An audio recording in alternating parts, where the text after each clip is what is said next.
And welcome again to Cottage Talk. I am Russ Goldman. This is my post-match reaction show, my 5 takeaways from Fulham's 1-0 victory against Leicester City. I did an initial reaction show right after the match yesterday. Well, I've had a little time to think about what I got out of this match, and I'm going to share that with you in this 15 to 20-minute show. And I look forward to sharing that with you. Before I go on any further, as always, just want to mention, please do subscribe on YouTube and Apple Podcasts. It does help other Fulham supporters find us, supporters of other clubs as well. So please do subscribe. I would really appreciate that. Thank you very much for everyone that has subscribed on YouTube and Apple Podcasts. All right, let's not waste any time. Let's start with number 5. These are my takeaways from this victory.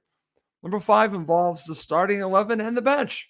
So let's start with Tosin. I mentioned this on full time because I had some people ask me my thoughts on why I thought Tosin started. And I think, again, I'm not Marco Silva. I don't know the reason why he did. My theory is that it could possibly do with he thought that Tosin might be a better fit against the opponent, which was Leicester City. So he went with Tosin instead of Diop. Diop plays later, but I think maybe it had to do with crosses in the box, maybe a little speed. Maybe he thought that this would be a good opportunity for Tosin. And I like the fact that Tosin started because I think you got to get him involved. He needs to play. It's a long season.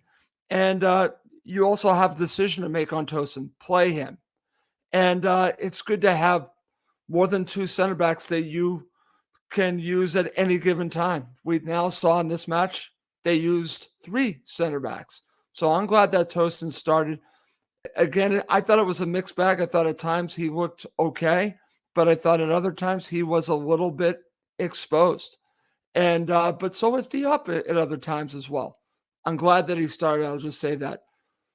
To go along with it, really the huge news for me was when I saw the starting 11 in the bench was that Manor Solomon was included. I think this is massive for Fulham. They have some decisions to make now because this is like a brand new signing. So you have the situation with Dan James.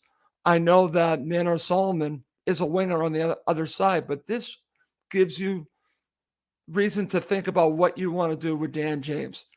So Manor Solomon is back. I think you have to wait a little time to see where he is. Did not play in this match. But based on his history, this is a quality player, and hopefully it won't take him too long to get back up to speed. That was a pretty bad injury that he sustained, so it might take him a little time, so I would understand why Fulham might be a little bit patient with Solomon. But the fact that he was on the bench, this is massive for Fulham, huge. So Tosin starts, and Manor Solomon comes off the bench. When we looked at the starting 11, these were basically my number 5 takeaway, but these are the 2 things that stood out for me. All right, let's go to number 4. Fulham can still win even if João Palhinha is not at his best. I don't think he played his best match, and I think part of that has to do with the opponent, Leicester City. I thought they were good in this match, especially in the second half. And when your best player isn't playing at his best, and we could argue, is it Mitro or Palhinha? I actually lean towards Palhinha because I think everything that Fulham do is based around him. Everything flows off of him. When he's not playing at his best and you still win, that, again, is so huge to them moving forward because all players can have off matches, and I don't think this was one of his best matches. But you know what? They still found a way to win, even with him not at his best. I think this is a very good news for Fulham Football Club. Palhinha, we always expect 9 out of 10 from him. This is not that type of performance. Maybe a 7. It could even be a little bit lower, which is unusual for him. But listen, he's not going to be at his best every match, and it's good to know Fulham can still win with João Palhinha not being a 9 out of 10. They still can. So to me, that is my number 4 takeaway. Let's go to number 3. Grinding out a victory could pay dividends later in the season. I think this is something that I really thought about. after the match, because when you think about the way Fulham won this match, Fulham took it to Leicester City. That's been their approach from the get-go in all matches. They're not afraid of the opponent. They don't fear anyone. They go in there with the idea that they're going to be on the front foot. And Fulham were on the front foot for the first half of this match. In the second half of the match, they certainly were not on the front foot, and that had a lot to do with West Ham and their approach in the second half. They were behind, and they really took it to Fulham in the second half. So the fact that Fulham had to dig deep and the players needed to play more defensively and grind this one out, I think you're going to run into more matches like this. And to know that they can do this is very important. Also, going along with grinding it out, I thought it was very interesting to see the situation with Marco Silva and the adjustment he made, because Brendan Rodgers decided to go with 2 up front and 3 at the back. And Marco Silva, I won't say shortly afterwards, but he made his adjustment and brought on another center back. Now, this goes against the whole philosophy of going for it. But at this point of the match, when he did this, I think it helped solidify Fulham. It was actually a very good move. And it also goes to the ability to grind it out. Listen, Scott Parker, we know, did that all the time and played those nervy 1-0 victories. This wasn't that. This was more of a tactical decision based on what the other manager did. He was matching up with Brendan Rodgers, and I think it paid off. Even though Leicester City were dangerous throughout the second half and even late in the match, I think it helped solidify Fulham. So I'm glad that Marco Silva decided to bring on Diop and make that change. But more importantly, the players really dug in. And Marco Silva, if you listen to what he had to say after the match, he thought the players might have tired out a little bit, I'm paraphrasing, of not having that extra day that the Leicester City players had, that maybe that's what we saw in the second half. I don't know about that. I think it had more to do with the approach from Leicester City and what they gave Fulham. But it's good to know that if Fulham need to get dirty and need to really grind it out, they can do it. So that's my number 3. And I think this is a big one. A big takeaway from this match is my number 3. Let's now go to number 2. This is an interesting one because at the time, I thought this was a really bad yellow card for Fulham. And I had a chance to reflect on this and spoke to my friend Steve Reynolds, and he actually had a good take, and I'm actually utilizing one of his takes. So this is actually from Steve Reynolds. I want to give him credit because he said to me, maybe Mitro missing the Chelsea match could be a blessing in disguise. Now, why are you saying that? Why could one of your best players missing a match be a blessing? Well, I don't think Mitro's 100%. And also, he had a player go right at his ankle during the match, and it didn't look good. We'll just leave it at that. So I think having some extra time, I would not play him against Hull City. To rest him up, I think is a positive. Get him 100%. So could it hurt Fulham against Chelsea? Yes. But I thought Fulham were very competitive against Manchester United. Why can't they beat Chelsea without Mitro? I say they can. So I think in the long run, maybe this yellow card, missing the Chelsea match, could be a blessing in disguise. I'm sure maybe several people are going to disagree with me on this, and that's fine. But I actually think this could help Fulham in the long run to get Mitro back to full fitness, because I don't think he's there yet. And I don't think the last match helped him at all. So for me, give him the rest, get back to full fitness. The yellow, it's unfortunate, but it might help them in the end. That's the way I'm looking at it. Okay. Coming up next, I'm going to give you my number 1 takeaway from this match for Fulham against Leicester City. Okay. And to end the show, I'm going to give you my number 1 takeaway to come out of this match. And it's one that I'm pleased to have as my number 1. It's the relegation talk. The relegation talk is dead. Okay, let's put it where it is. Fulham are on 28 points, sitting 7th. The relegation talk is dead. They're not going to get relegated. They're not going to be in a relegation battle. I know mathematically they're not there yet. I get all that. But at some point, we need to put that aside, put that away, put it in a drawer. Maybe next year it comes out and we have to deal with it. We don't need to be talking about relegation for the rest of the season. I'm telling you right now, I'm putting my foot down. No relegation talk for Fulham. And it's going to be replaced by European talk. Yes.